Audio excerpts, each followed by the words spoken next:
Olá pessoal, como é que vocês estão? Tudo bem? Pessoal, vamos iniciar a aula de Revolução Francesa, tá?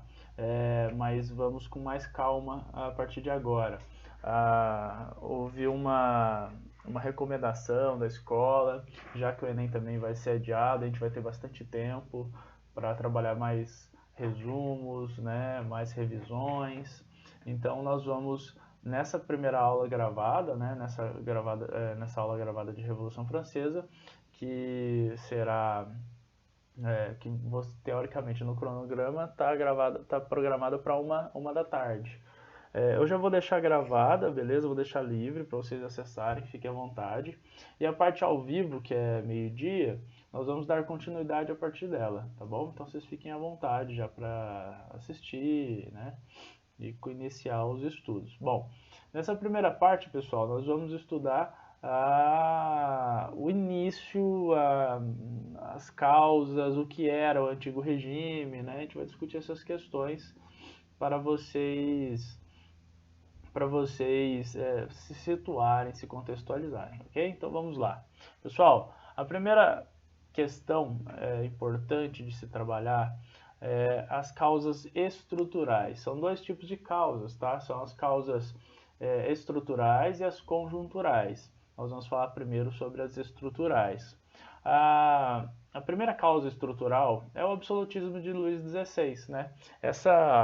Esse absolutismo, né, desenvolvido ao longo da sua dinastia, né, da dinastia da Bourbon, a família de Luís XVI, Luís XIV, Luís XV, né, vai ter uma base, né, estruturada no antigo feudalismo, onde temos o primeiro e o segundo estado, né, essa teoria de estados, a sociedade estamental, desenvolvida por Max Weber, para fazer a gente entender o seguinte: existem estados um sobre o outro, existe uma hierarquia, e essa hierarquia ela do ponto de vista iluminista, né, da nossa aula passada, ela é injusta. Né? Então a gente está vendo já no movimento iluminista várias críticas a essa injustiça. Uma delas é a alta carga de impostos ao terceiro estado exclusivamente, sendo o primeiro o clero e a alta nobreza, no segundo, não pagantes, né? Então, é um grupo que domina a política e vários direitos políticos, civis e sociais, que é vista pelo iluminismo de forma muito, muito injusta. Então vamos lá. A primeira causa estrutural do fim do antigo regime da Revolução e o início da Revolução Francesa é o absolutismo de Luís XVI. Perdão. Esse absolutismo ele vem, galera, numa pegada muito destrutiva, né? Veja só, altos impostos, né? Impostos para custear a corte e seus gastos pessoais. Assistam o filme Maria Antonieta, tá? É muito bom, é muito ilustrativo. Vocês vão perceber o que era gasto, assim, sabe? Aonde ia tanta grana, saca? Era para bancar as grandes festas, né? A nobreza vivia a vida numa lógica anticapitalista, tá? Isso é muito interessante de se pensar. A lógica capitalista, pensada ali por João Calvino, e aí na Reforma Protestante vocês viram a teoria de João Calvino, a gente pode até falar mais caso vocês queiram, deixem, por favor, no chat lá. Essa lógica de João Calvino é a de não gasto, né? De gastos, não pode ter gastos com besteiras. Aqui não. Né? Não existia essa ideia, né? Essa ideia não atingia a nobreza, essa ideia não fazia parte do imaginário da nobreza e do costume dela. Eles tinham dinheiro e era para custear essas coisas mesmo, era para custear a boa vida, né? Então eles vão custear viagens, eles vão custear roupas, as melhores roupas que existiam, comidas. Nossa, a parte da questão da comida é muito importante. A França ela vivia né, essa alta corte vivia sobre uma perspectiva de riqueza gigantesca, gigantesca. Então, os franceses inventaram esse modo de vários alimentos, saca? De vários pratos, né? A alta gastronomia francesa, né? Então, veja só, vocês têm que perceber que essa ideia de restaurantes chiques e tudo mais, de pratos elaborados, é francês. Esses caras inventaram por causa da corte francesa, tá? Que vivia sobre essa esfera da riqueza. Então, para vocês terem uma noção, um jantar mais ou menos assim, uma contagem mais ou menos por cima de um nobre, passava por 18 refeições. Um jantar, 18 refeições. Olha que loucura. Então vinha uma entrada, vinha um sei lá o quezinho, aí vinha sei lá o quezinho de novo. E era tipo assim, não era tipo, manda aí, igual a gente vai na pizzaria, tá ligado? Quando tem rodízio, a gente vai e destroça o negócio. Parece que nunca viu pizza na vida. Não, os caras dão uma pinçada e obrigado. E afasta o prato e é isso, sabe? Um negócio muito doido. E tinha que ser muito lindo visualmente, tinha que ser de um sabor fantástico. Então tudo era alto padrão, tá? Então essa nobreza vivia desse jeito. E os gastos eram gigantescos, tá? Não só para a alta corte, como para o clero e também para financiar os projetos absolutistas. Eu quero que vocês entendam o seguinte: nesse momento, o absolutismo ele intervém na economia, né? Ele intervém, galera, e não só para pensar o projeto de país, mas para custear os seus interesses. Então, eu quero ganhar poder, então eu pego o dinheiro da burguesia, eu pego o dinheiro dos impostos e invisto no meu interesse particular, imperialista talvez, né? Muitos ali vão ser imperialistas, Inglaterra, França, né? Holanda, Portugal, Espanha. E eles vão pegar essa grana e vão investir nisso. Essa intervenção muito grande do Estado, né, da nobreza na economia, vai gerar várias críticas, como foi apontado para vocês na aula de iluminismo. Por exemplo, nós vamos ter as ideias dos fisiocratas, né? Nós vamos ter as ideias do Adam Smith, David Ricardo, esses caras que vão pensar uma economia liberal, né? E liberal clássica, né? Não no liberal, galera, eu quero que vocês entendam o seguinte: o Estado ele pode intervir sim, mas para fazer com que flua, né, a economia de modo natural. É isso que eu estou querendo dizer para vocês. Isso é importante, isso é muito importante, porque as pessoas confundem muito economia liberal com a economia clássica liberal. Veja só, na perspectiva de Adam Smith, o Estado pode intervir na economia, mas para colocar no eixo, entende? Para tornar a lei natural da economia funcional, e não para atrasá-la, não para atrapalhá-la, né? Então temos que criar políticas públicas, né? O Estado tem que criar política pública para favorecer ao liberalismo, né? Então para fazer ele andar, para ele rolar. Não para frear, não para dirigir para os seus interesses, como acontecia muito, né? É isso que vai derrubar os antigos regimes. Não dá para, eles não vão conseguir conciliar um liberalismo econômico com um Estado absolutista, né? Vai gerar muito problema. Como eu disse para vocês, um exemplo, né? Tem um exemplo de que um comerciante, um burguês holandês vai investir dinheiro em vários países. O país que é autoritário, ele vai tirar o dinheiro de lá, né? Não vai investir mais. E vai investir em países que são mais liberais, onde eles garantem juridicamente a proteção dos bens da nobreza, da burguesia. Portanto, em um processo onde o burguês foi lesado, ele vai optar por um Estado que garanta, né, as condições jurídicas para ele ser ressarcido. Tem estados que você investe na economia, num projeto de um monarca, né, enriquecedor e tudo mais, e ele não vinga, e o cara perde a grana, né? E ele nem é processado por isso, não paga-se juros, não paga-se nada, é um rei, né? Você investiu na conta do rei, então se ferrou. Então tem essas questões. Então vamos lá, galera. Causas estruturais, absolutismo. Então temos o primeiro, que é o imposto violentíssimo sobre o terceiro estado. O terceiro estado, ele é a alta burguesia e a baixa burguesia e o povo, o campesinato e tudo mais, que sustentava a elite. Sobre o campesinato, galera, é muito importante isso. O campesinato, ele vivia de modo servil, né? Era uma estrutura que era que limitava os direitos políticos, assim, no nível muito hard, sabe? Então, o campesinato, ele não tinha direitos políticos, ele não podia votar, ele não tinha direitos sociais, né, como a nobreza e o clero tinham. Então, as condições do campesinato eram muito duras, né? Eram tratados com violência, com miséria, né? Então era muito difícil a situação do campesinato, ok?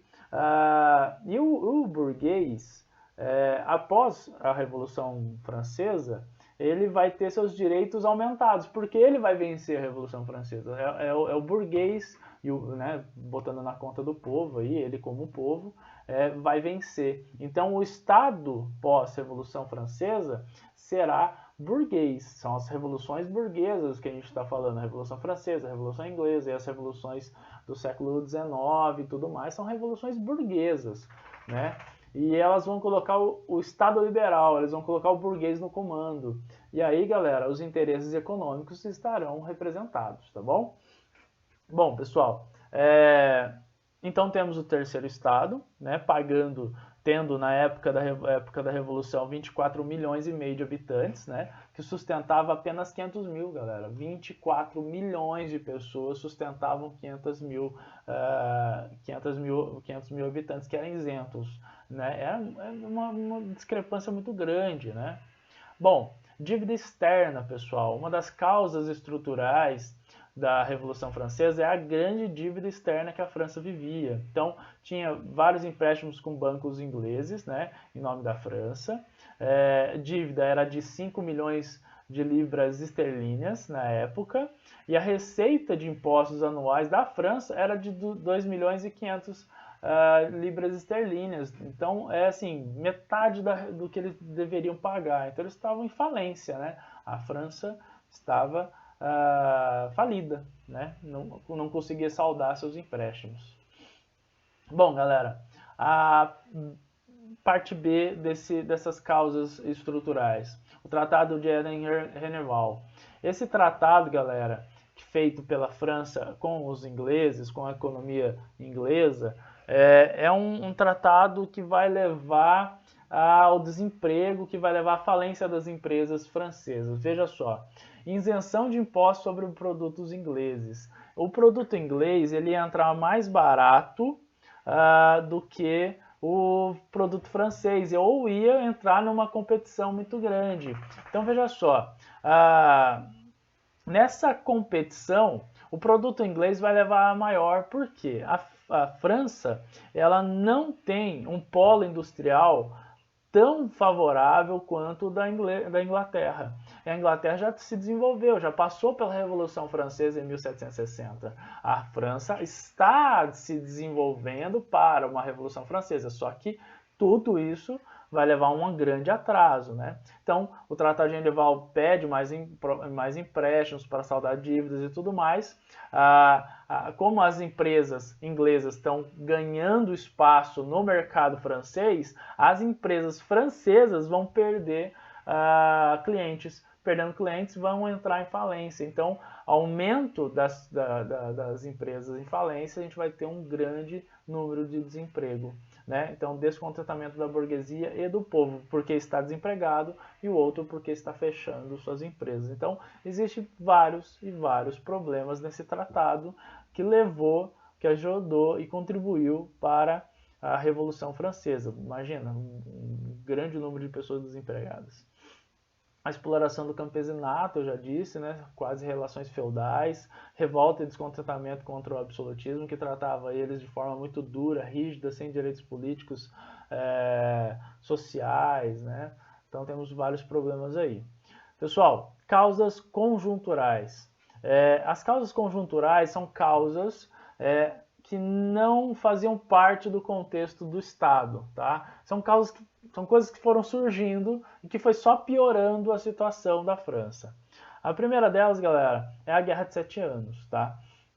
Realizada pelo pai do Luís XVI, foi desastrosa do ponto de vista econômico, que foi investido uma grana pra caramba nessa guerra. O que foi essa guerra? Foi por disputa por territórios no continente americano. Os franceses apoiaram os índios, tá? E os ingleses apoiaram os colonos, né? Colonos ingleses já. E aí uma investidura muito grande de dinheiro, né? Os ingleses investiram bastante na parte bélica, né? da colônia. E isso levou, galera, a uma derrota financeira da França. Então meio que faliu, acabou com os cofres e as poupanças da França, né, no caso, para essa guerra, porque ele investiu duro. Imagina ganhar um território no continente americano, então o cara investiu muito. Para a Inglaterra, a Guerra de 7 Anos também é um tiro no pé, tá? Por quê? Porque ela vai militarizar e ela vai fornecer armas aos colonos que daqui a um tempo vão fazer uma revolução conhecida como Revolução Americana ou Independência em 1776. Então, do ponto de vista militar, a Inglaterra perdeu bastante. A França vai investir na independência dos Estados Unidos e vai levar uma boa parte aí, né? Vai ganhar territórios e tudo mais. Independência dos Estados Unidos, em 1776, né, vai ser também um problema para a França. Ela é a longo prazo a vantagem, mas no começo vai ser um problema. Se vocês escutarem um latido, alguma coisa, são meus cachorros brincando aqui, tá, gente? Então, só agrava a crise econômica, porque eles vão mandar dinheiro, né, para ajudar os colonos ingleses, vão ajudar com o exército, né? Então, mas tem um porém político. Qual? A independência dos Estados Unidos, ela é a prática do iluminismo. Ela coloca em prática o iluminismo. Então, o que vai acontecer? Vai acontecer dos ideais iluministas serem tão fortes, né, mostrando o poder dos ideais iluministas na independência dos Estados Unidos, que vai gerar uma crise no absolutismo francês de Luís XVI, né? E o custo de tudo isso foi de 2 milhões de libras esterlinas, então piorou ainda mais, né? A situação econômica. Se não bastasse tudo isso, esse monte de merda que está acontecendo dentro do governo francês, vem a Grande Fome, que atinge em 1787 e vai até a 1789, onde vai acontecer a Revolução. Um período de estiagem muito grande, tá, galera? Período de seca muito grande. Esse período de seca leva a não crescer gramas. Essa grama não crescendo, não tem pasto para as vacas, né, para abate de animais. A França, ela tem algumas questões culturais, como o uso da manteiga, o uso do leite, né? Então não tem carne, não vai ter leite também por causa de não crescer as gramíneas, que são a grama, né, vegetais. Outra coisa que o trigo é uma grama, né? Então não cresce o trigo, e aí é o alimento mais assim importante da França, da Europa, no caso é o pão, né? O pão feito de trigo. Então a gente vai ter um grave problema com a escassez do trigo. Isso vai elevar a inflação do país, principalmente de preços de alimentos de produtos alimentícios, como o próprio pão, né? Chega às vésperas da Revolução Francesa, galera, um pão custando um mês de salário. Um mês de salário. Olha que loucura isso daí. Imagina você trabalhar um mês inteiro, receber um salário e der para comprar apenas um pão. Então é muito, muito, muito perigoso essa questão para inflamar as pessoas. Eu já vou dar uma dica histórica, tá, galera? Não houve na história registro de país que passou por uma crise de fome e sobreviveu o governo, tá? Já vou dar essa dica para vocês. Se o país entra em um estado de fome generalizado, né, ou grande parte da população, o estado cai, o estado rui, tá? Quando existe crises econômicas, o estado é questionado e aí é provável que ele caia. Então, a base de um estado sólido, alguns pensadores colocam o exército, mas isso é para manutenção. Para manter, né, para sobreviver, é a economia. A economia caiu, o Estado cai junto, né? Pode ter certeza disso, porque até, assim, pelo menos até hoje na história é isso que a gente consegue ver, tá bom? Pessoal, essa parte do processo de 1789, o início, o estopim, a Assembleia Geral, eu vou deixar para aula ao vivo com vocês, tá bom? Então, um forte abraço, até a aula ao vivo. Até mais.